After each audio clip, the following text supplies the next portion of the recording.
আমি বলছি আমাদের তো ম্যান্ডেট দেয়নি যে 1 বছরের মাথায় নির্বাচন করতে হবে, 2 বছরের মাথায় নির্বাচন করতে হবে। নির্বাচন নিয়ে আমার বলার কিছু নাই। আমি নির্বাচন সম্বন্ধে এত অজ্ঞ, আমার কাছে কোনো আইডিয়া নাই।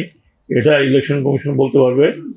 নির্বাচন তারা বারবার প্রতিদিনই সরকারের তরফ থেকে তো এখন পর্যন্ত বলা হয়েছে না হবে না, কোনো ইন্ডিকেশন দেওয়া হয়েছে।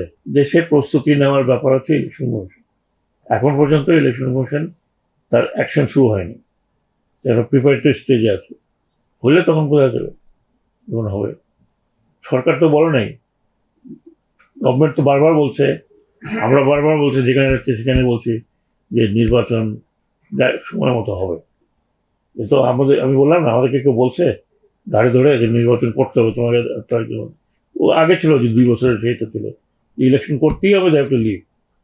এরকম যখন 8 আগস্টে আমরা আসি, তখন তো আমাদের কেউ ম্যান্ডেট দেয়নি যে ভাই আপনাকে এই 1 বছরের মাথায়, 1.5 বছরের মাথায়, 2 বছরের মাথায় ইলেকশন দিতে চলে যেতে হবে। তখন তো কিছুই নেই, blank. We came in blank, we didn't know what to do.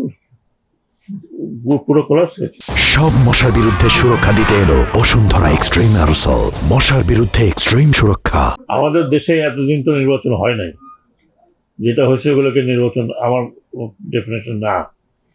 তো সেই জন্য মানুষ হয়তো এখন একটু দ্বিধাদ্বন্দ্বে আছে, অথবা তাদের অন্য কোনো ক্যালকুলেশন আছে, দ্যাট আই ডোন্ট নো। আমি বলছি আমাদের তো ম্যান্ডেট দেয়নি যে 1 বছরের মাথায় নির্বাচন করতে হবে, 2 বছরের মাথায় নির্বাচন করতে হবে। দেশে একটা নির্বাচন হওয়া উচিত, নির্বাচিত সরকার আসা উচিত, একটা যেটাকে বলে ইউনিভার্সাল, যেটা ডেমোক্রেটিক প্রসেস, সেই প্রসেসটা এস্টাবলিশ হওয়া উচিত। আমরা তো গত 17-18 বছর তো কোনো ডেমোক্রেটিক প্রসেস এস্টাবলিশ দেখি নাই। এখন যদি আমরা সেটা করতে পারি তাহলে তো আমাদের বড় ক্রেডিট।